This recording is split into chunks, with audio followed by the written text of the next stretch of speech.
I would like to talk a little bit today about practical aspects of using machine learning in a very specific field of robotics. I will try to bring up some challenges that we have and tell you why it is not so easy to actually use machine learning directly in this very complex field of robotics, specifically focused on autonomous mobile robots. All right, so let's jump in. Okay, let's see.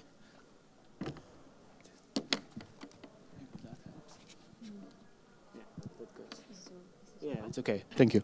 So before I jump into topics of typical machine learning, first I'll give you some introduction about the perception in robotics and where are we going to actually apply machine learning in robotics. So what you see here on the slide is the views from different types of the sensors that the robots typically use. So on the left side you see time of flight sensor, depth camera. On the right you see the LiDAR. These two sensors are 3D sensors, so that means they provide the data in the form of a point cloud. A point cloud is a data representation where you have a set of points distributed in the space, and by that you describe, you show how the environment looks like. And this is also the data representation that the robot is using when navigating in the environment. And you can see the difference between these two types of sensors. The first one is more evenly distributed. The other one, the LiDAR, has a very specific artifact, these lines, which comes directly from the way the data is obtained by these sensors. I will not jump into the details, but this is crucial aspect that the data distribution is different for the sensors. And also one of the important aspects is that when you have a point cloud, you can never be sure how many points you have in each point cloud. So it's a different story than working with images where you have regular shapes. Here it can be any. So this also poses some challenge. So this is another example of how the environment might look like when using a 3D sensor. This is like, let's say, artificial scene, so that you can just see this difference between the two sensors and the scene where the robot is. So again, the lines is the LiDAR, and the other points is the depth camera. All right, so moving on. The example that I showed before was a very simple, single view, single perspective from the robot. Right now what you see is more complex cloud, and this is more the type of the data that the robots are working with. On the left, this is the point cloud of a building that was generated by the robot driving through the building and perceiving the environment with a LiDAR sensor. On the right, we see the point cloud generated by a depth camera, more dense, but also a smaller object. All right, so now, as you know what kind of data there is from robotics, a little bit of an outlook of what could be the research areas in the 3D point clouds, just to give you a little bit insight and maybe inspire some of you what could be the interesting topic to look for in robotics. There is a whole bunch of research areas. If you look at papers with code, for example, there is the list of the tasks with different types of challenges to solve. And then we have semantic segmentation, 3D semantics, scene completion, place recognition, instance segmentation, like a lot of different tasks. And for all of those, there is of course a lot of different solutions already, a lot of different algorithms provided that potentially could be directly taken and used in the real application. Sounds easy, but what kind of applications we could have? So for example, just bunch of the few. On the left, what we see is the problem of point cloud completion. This problem means that when we see the objects, when the robot sees the objects in the environment, it sees them from like partially. From one point of view, it can see the object only partially. So the point cloud completion problem is that based on this partial view, we can estimate how big, what is this shape of the missing shape of the obstacle, for example. And this is specifically relevant for the navigation segmentation, so that when we can estimate what is the shape of the obstacle, the robot can navigate easily or easier or more efficiently in the environment than when looking just on the part of the obstacle. So now from these research areas that I mentioned before, there is this point called completion, scene completion problems that we can apply here. The other thing is scene segmentation or instance segmentation that you see on the top right. In here, we just have to extract from the point cloud specific instances that we have, similar like in the RGB vision. So these two problems that I show here, these are specific that I'm also working on and that we are working on in United Robots to improve the navigation of the autonomous robots. And then here another example from a little bit different types of robots. So grasping robots, where you need to classify the objects to pick up the correct one. So you see the obstacle, you perceive it again with 3D sensors, and then you classify. Is it bottle, is it a cup? Probably there are some experts about grasping, I think, somewhere around, so I will not tell about this. I'm not more into autonomous mobile robots, but these are typical examples of application of machine learning in robotics. So now, where is the challenge? What do you think? Why do I say that this is a challenge? If we have so many advanced algorithms already, and there is like a lot of papers saying that we improved it further and further, does anybody of you have an idea where is the challenge of using machine learning in robotics?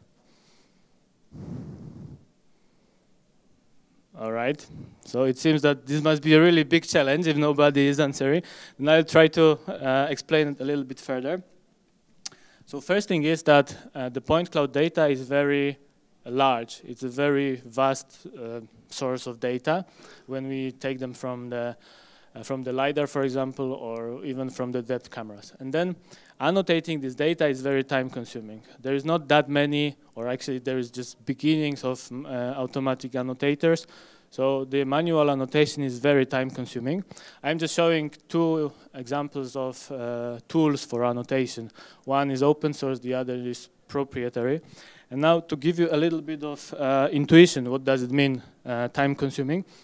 There is a dataset Kitty, maybe some of you know it, and then there is a semantic Kitty version of it, which is pretty much a car that was driving in the urban environment, recording the LiDAR data, and somebody annotated different classes in this dataset so that we could use it for the learning of for training for different tasks. Now the thing is that there is as much data as 500 tiles, what the authors mentioned. A tile is like a square 100 meters by 100 meters. So this data set is like 500 of that, so around 50 kilometers. This data, 50 kilometers, if you think about a car that drives 50 kilometers per hour, it would be like 1 hour of driving of a car in urban environment. And these data took 1,700 hours to get annotated. So if you calculate it, it's around 8 months of a full-time job of one person, just for annotation of the cloud. And now to give you a little bit even more intuition, think about your vacuum cleaner robot that you have. Probably some of you have it at home. How much time does it take to clean your house? It's probably around half an hour, 1 hour. The sensors are different, lower range, less data, but still they generate really a lot of data. These are very similar sensors, so your robot at home might generate the data that you will need to spend months to actually annotate. And this is one of the biggest problems that we have right now. And specifically, from my point of view, there is a lot of open source data sets that you can directly use. There is this Kitty, Nuisance, Pandaset, Waymo, a lot of them. But the problem is that they all are for urban driving. So autonomous cars is something that is a very popular domain, and there is a big hype on that.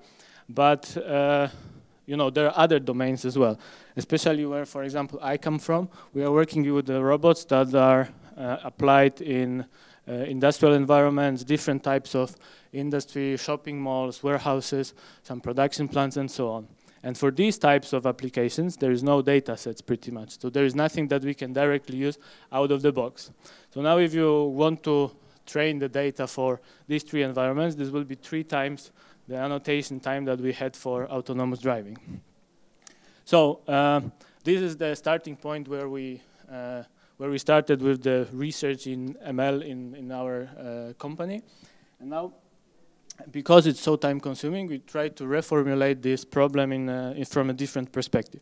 Our robots are cleaning robots, so maybe while I'm talking I will play this video. Cleaning robots, so they are supposed to work in a dynamic environment. So when you see what's happening here, there is this is a warehouse, and the robot is supposed to clean this open space, but the delivery just came. And then the original trajectory of the robot is actually blocked. The robot has to go around it. Of course it will navigate because there is the whole bunch of navigation algorithms.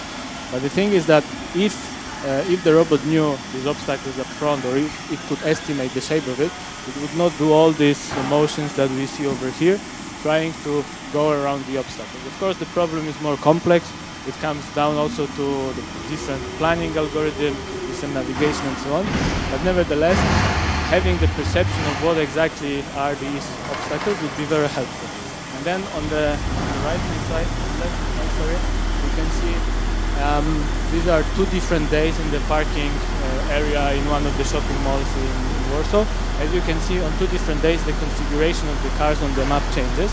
And if the robot is supposed to clean this area, it will, of course, all the time have to adapt the trajectory, and the efficiency will fall down massively.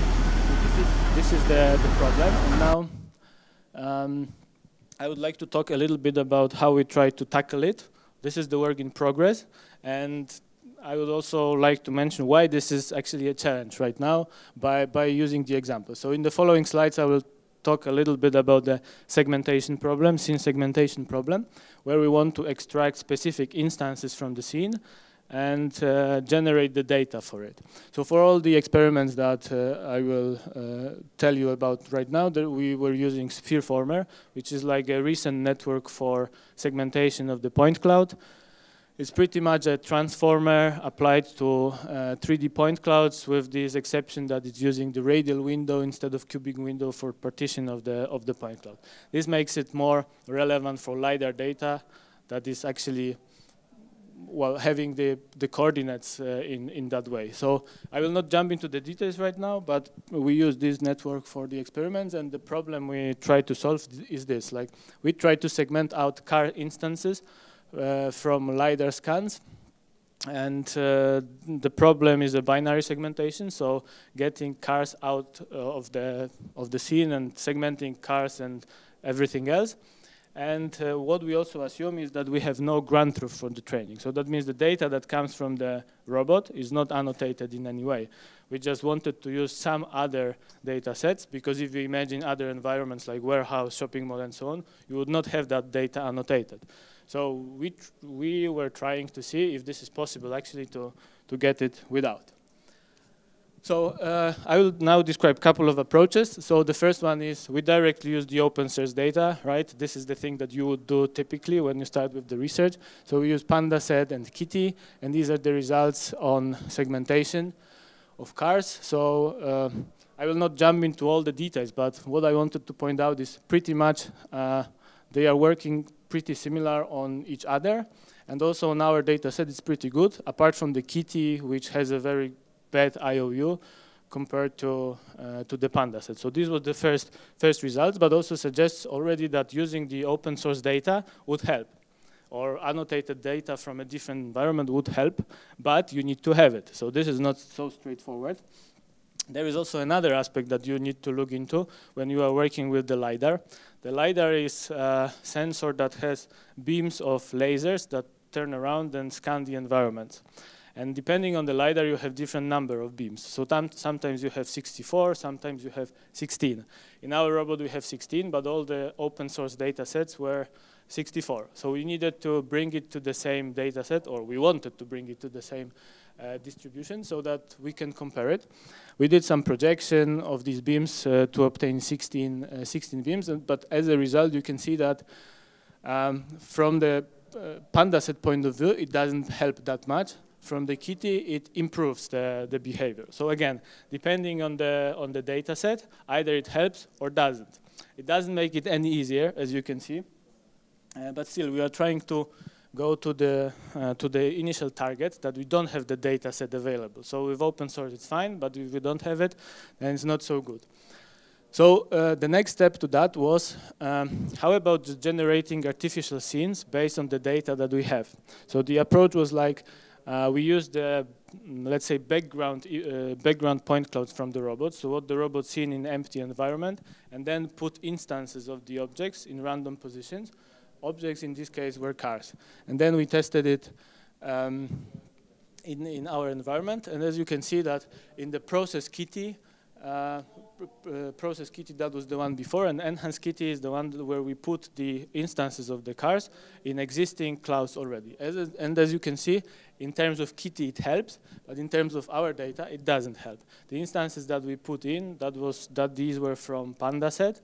The thing is that these instances are more dense, and there is higher distribution, like there's pretty much more cars in the data set than in kitty. And it didn't help on our data set, so doesn't help. 5 minutes, okay, thanks. Doesn't help that much. And then we were trying to move even further towards the goal that we had.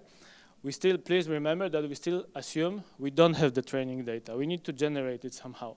So the next approach was to generate artificial data, keeping in mind that the target is to segment out specific instances, but not to segment the entire scene. So what we did was generating artificial instances of the cars by using simulation environment. So this is what you see. We have meshes of different types of cars. A lot of them, we put them in the simulation environment where we simulate the sensor and simulate the view from the sensor as if it would see the obstacle. And then these instances obtained in that way, we put in these scenes of the actual environment. So real background and synthetic instances. And as you can see, the result is pretty bad, but depends how you look at it. You don't have any training data, you put synthetic instances and you already have more than 50% of accuracy and IOU. On the other hand, from practical application point of view, it doesn't help that much.